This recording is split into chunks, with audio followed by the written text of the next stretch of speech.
This is the Mike LiPetri Show. Good morning, good afternoon, good evening. Welcome to the Mike LiPetri Show. This week's episode is Mike's Monologue, where we're going to preview and recap what transpired the month before in the news in an easily digestible way for you. So we're doing the good, the bad, and the ugly, breaking down the good, the Republican House Representatives passing the Parents' Bill of Rights Act, the good, the bad, where unprecedented Trump indictment.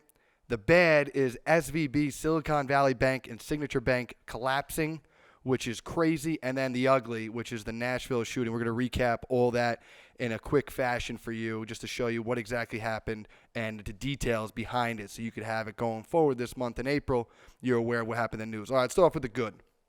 So we have the Republican House of Representatives pass the Parents' Bill of Rights Act. I don't know if you've heard of it, if you heard about it in the news, but it's actually pretty big. And what's in it? According to Wall Street Journal, this seeks to provide parents with more transparency about their child's education.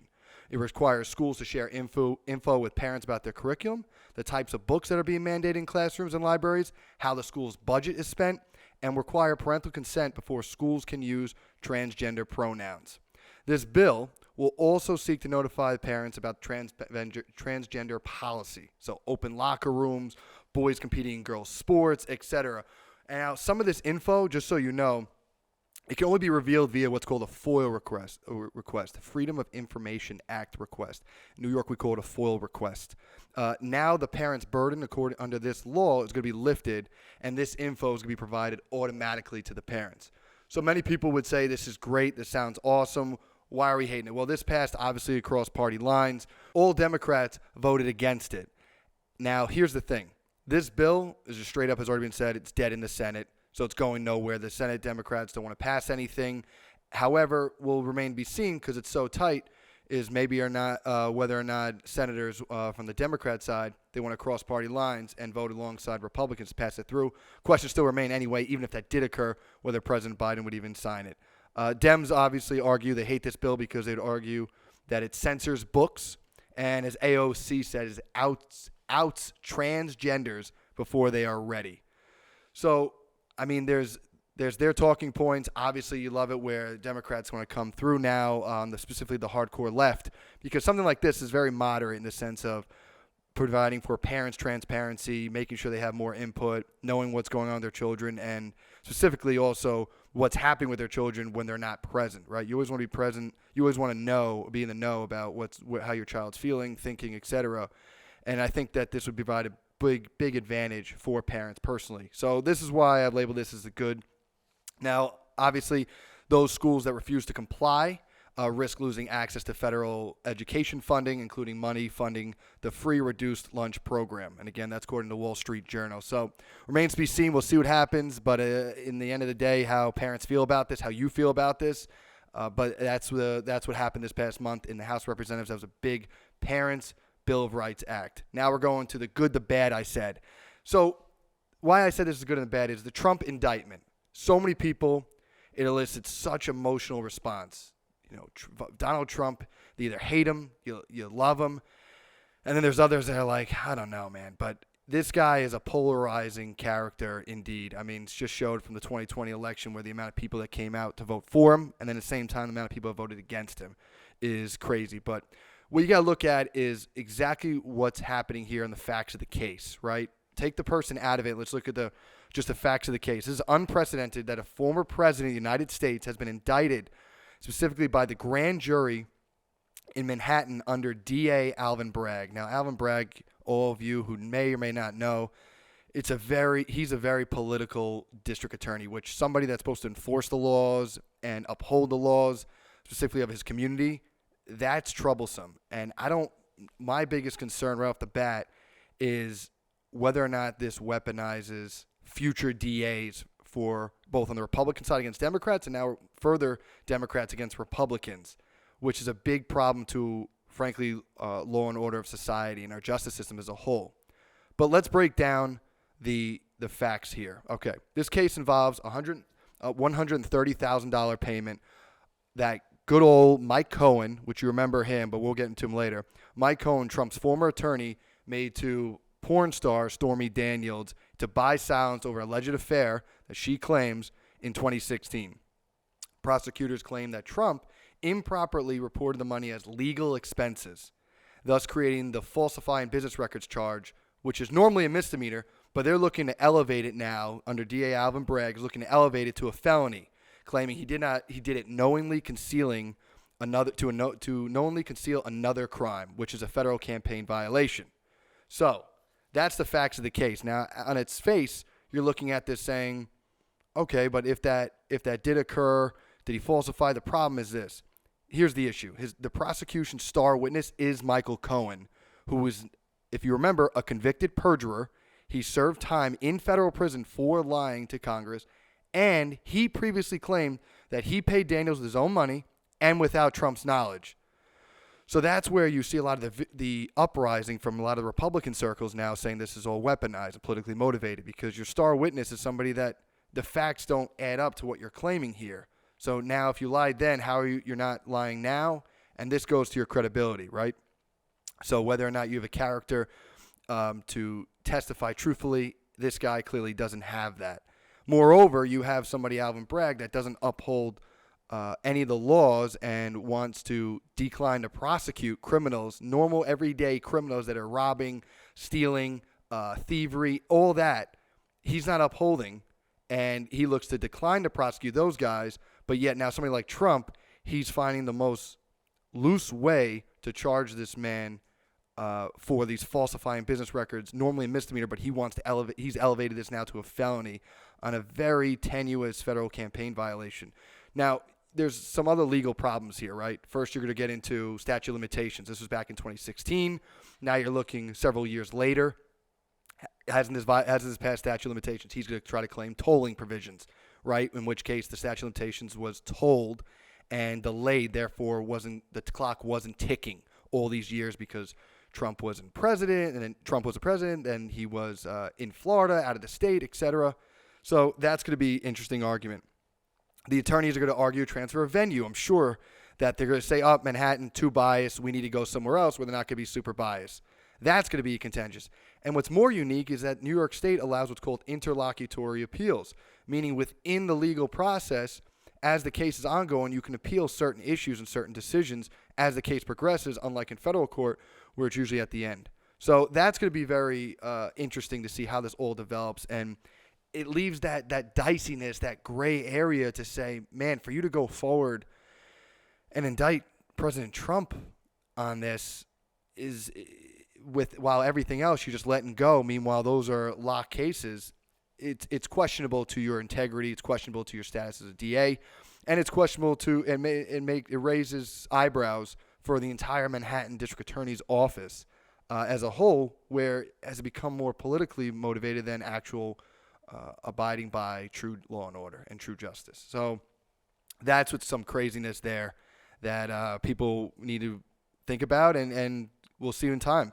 I mean, I'm very interested more so about how Republicans, how Democrats perceive this, how independents perceive this. I mean, right off the bat, on its face, I don't know how many people outside of you watching or listening and to this podcast or reading the news to really know the facts of the matter.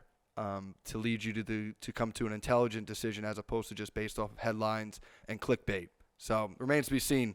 We'll see what happens with that. So that's why I say the good, bad, because depending on what side of the aisle you're on, you're going to either be in favor of this and think it's great, or you're going to be hating this and say it's awful. All right, let's now get to the bad. Signature Valley Bank, SVB, and Signature Bank collapsing. This is also insane. I mean, this is the second and third largest bank collapses in history. I mean, think about that. That's extremely significant, what we're seeing, that what has been transpiring over time. And just in this past month, we've had so much go down that's unprecedented. Now with the indictment, now with these bank failures. And for me, it's a reflection, in my opinion, on, I think, how so many issues are not getting looked at in detail, scrutinized. They're not really focused on doing what's right. Instead, it's becoming big business, big corporate, big government, big everything, rather than focusing on that attention to detail and quality that you want. And even now there's the banking industry. So let me give you the background of why this happened, because so many people, it's really tough to digest, and I want to break it down in a really easy way. Simply put, SVB is a regional bank that focused on tech startup companies. So it's essentially all in on the tech industry. So just look at it like this. When you're investing in something, you want to diversify, right? You might put some money in stocks. You might put some money in bonds. The different types of stocks, you want to put it in some blue chip stocks, right? Guaranteed big companies that are going to be reliable and continuously provide the same sort of growth. Then you might put in some risk, right? Where these different tech companies or startups or et cetera, that, hey, if they take off and they balloon, they're going to make some serious cash. Then you might put some money in real estate for long-term investment. You might put some money in bonds, but ultimately you're diversifying, right? So that no part of your wealth and your total funds is relying on one industry where you rise and fall with that industry. Well, Silicon Valley Bank did not follow that. And they went with the majority, hence their name, Silicon Valley Bank. Majority of their business, overwhelming majority of their business was in Silicon Valley, was in tech industry. So in the tech industry. So basically, it's all in. And when tech was crushing it a couple of years ago, Silicon Valley Bank was crushing it. And what they did as a result, they took a lot of their capital and cash flow and invested it into long-term, low-yield treasury stocks, 10, 20-year treasury bonds. Treasury bonds that are reliant, that give you a consistent return on investment, good ROI, something that's nothing crazy high, but just reliable, right? So now fast forward to modern day. Now we're in 2022, 2023. The Federal Reserve starts aggressively raising these rates. So thus, it makes it more expensive to take out loans and borrow money. So as a result of these tech companies that need to fund further investments and growth, they don't really want to borrow that money anymore. So what they're doing now is they're taking out their money from Silicon Valley Bank to withdraw these funds. Now, Silicon Valley Bank, they don't have enough assets to cover this overwhelming amount of funds that are being withdrawn so quickly, because now as the Federal Reserve hikes those rates so aggressively, that money, they said, we need to get our money back. We need to get our money to invest. So instead of borrowing, we're just going to withdraw from the bank that we have. And now because that money loaned isn't free anymore, it's going to cost you significant amount of investment long term. So now these tech companies are withdrawing all those funds. Now, overwhelming amount of your depositors are withdrawing all that money from the bank. In order for the bank to pay out, they don't have enough assets and they don't have enough capital. So what they do is they have to liquidate those long-term yields I just told you about, taking huge losses because they took them out was a couple of years ago when it was low interest. Now with high interest, you're getting destroyed. So by taking them out and to pay out raises serious concerns. Now you take a huge loss on that withdrawal. Then you have to pay out the money. But now many investors, specifically a lot of the big companies on some of these big tech companies on Twitter actually indicated that, hey, this could be a problem for Silicon Valley Bank to make sure that they're funding us for our money that we're actually putting into their bank.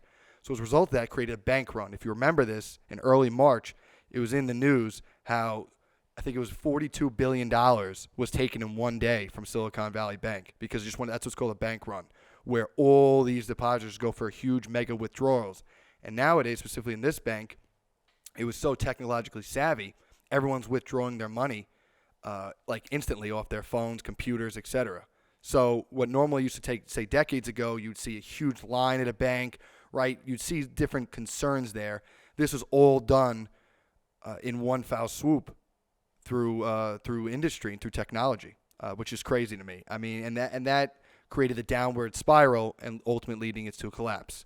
So this also translated now spooking a lot of investors and depositors. This then had Signature Bank followed suit, who after seeing Silicon Valley, what happened with them, then shortly after, Signature had a large volume of depositors in the crypto industry. Same situation, withdraw, and then before that can get into even a worse situation like Silicon Valley Bank, you had a lot of regulators step in, both federal and state, in New York specifically, over for Signature Bank. So that's in the break it down way of what happened. Now let's see with this bank rescue. So this is what's also contentious, right? You have under Federal Deposit Insurance Corporation, FDIC, the federal government insures every bank account up to $250,000. Thereafter, you're on your own. So here's the issue, is that this federal government came in and said, nope, this is an exception, so we're going to actually insure everybody in this bank. Now, in the one sense, you're looking at that saying, this is great, everyone's accounts are safe and they're protected. On the one sense, though, you're saying you're creating this precedent now, just like you did with '08, when it's too big to fail. So is every bank then going to be rescued? So in which case, then you're creating a public banking system, right? So what we have is a private banking system where the profits gained, every bank's profits gained, the bank keeps, right? The people don't get that. But yet now with this backing and this coverage from the federal government, the losses are incurred by the people. So people only cover the losses, they don't cover the profits. Now that's, I mean, you can come to your own conclusion on that, but that's a really problematic conclusion, because in the essence, this is where what so many people on the Democrat side and the Republican side complain about is they're saying big business, big banks, all that. And yet you have here a Democrat president covering for all these big banks. Now, there's arguments obviously to be made, which is again, you do want to create a contagion, so therefore we had to stifle it, and therefore we have to make sure we cover it. But at the same token, where is there accountability and responsibility in the banking industry? I mean, we're always, right? When we have our own private investments as the people, we're always taking our profits, but we also take our losses. No one's coming to save us. So where we put our money, shouldn't we also have that same responsibility? But the same token, what these big millionaires and billion dollar banks, I mean, at what point do they have to be held accountable? At what point, when are we going to make them responsible? When are we going to take their profits from them and give it back to the federal government instead of taxing more people? Then why don't we just take those profits, right? But then that's what everybody's pushing for, specifically on the left side of the aisle, which is redistribution of income. That's not fair. And then also us covering their losses when they make irresponsible decisions by going all in on the tech industry. And therefore, when the tech industry implodes, that's on you. But yet the people are going to come and save them for that? How? Then you're not creating a sensible system in the first place then. In which case the system entirety is questioned. And then what? So this is where you as the listener and the viewer, you got to think about these issues more than just let it go. And that's why I wanted to really go over this, because, I mean, how is that fair? I mean, you're hearing all these words about equity. Well, this is the second and third largest bank collapses in history. And yet I feel like that got nothing. Zero attention after a couple weeks. That's it. So we need to really revise that and review it, because it's going to be a problem in the future. So let's go to the ugly. And this is just really ugly. The Nashville shooting. So on March 27th, you said a 28-year-old female who identified as transgender shot through a door to enter a small Christian school in Nashville. Went up to the second floor, and she opened fired. So she killed 3 children, 3 adults, and this is something that I think it was heartbreaking, because I'm looking at it and it just reminded me of the amount of vitriol and hate. So you had someone going into a small Christian school. According to police, the police chief expressly stated that the killer had considered targeting another location, but decided not to, because unlike this Christian school, it had security. And that leads me to really talk about this. I mean, you're hearing people talk about gun control as a result of this, and it's a touchy issue. It really is, because I'm looking at it saying, if this school had security, private police, as this police chief expressly stated in Nashville, would this have happened? I don't know if it would have. And that's what kills me, where it's about making sure we have the right people protecting our children from these unspeakable evils that wander our country and wander our world. I mean, and that's just the truth at the end of the day, is that this was a heinous crime, and you had Nashville police just run in. You got to see the video on YouTube. For those of you who haven't, the Nashville police released the body cam footage on YouTube, and it shows them running into the school within 15 minutes after getting the call. Within 15 minutes, they had a great system in place for active shooters, and they took down this shooter within those minutes. So it was incredible how they just rushed in, which, unlike Uvalde, that's what you need to see in response from police. So kudos to law enforcement, Boys in Blue, doing an amazing job there to protect further children, further adults from becoming killed. And this is something that just is super touchy. It's something that really is heartbreaking. And at the end of the day, you got to look at yourself. I mean, with all this happening, I think about this. I think about all the factions that are being created, the divide that's being fostered, and I just want people to realize, as you listen to all the news and you hear about this, you got to still remember that each and every one of us, we're Americans, right? You have to remember that we still live here, we still work here, we raise our families here, and we want to grow this country to become better than when we left off. So it's something for me is I want to make sure everybody thinks about that. You know, at the end of this is making sure if you have any hate or anger or frustrations towards others, it's something very important that you have to remember is who is sowing this divide. And with social media, that obviously wants to create these different algorithms that put you in bubbles, you have to hear the other side, both sides of the aisle. You have to hear the other side, because this extremism on either side cannot be tolerated. This is something that's a big problem, and I'm looking at it saying to myself, why do people want to fracture America? And that's ultimately in order to control America. So it's up to us to stand together. United we stand, divided we fall. We've heard that, but it's a matter of us to act on it. But with that said, have a great day. Wish you the absolute best, and I want you to know that you're wonderful. Whoever's listening, whoever's viewing, if you need to hear that, you're a great person. Wish you the best in your days to come, and talk soon. Thanks.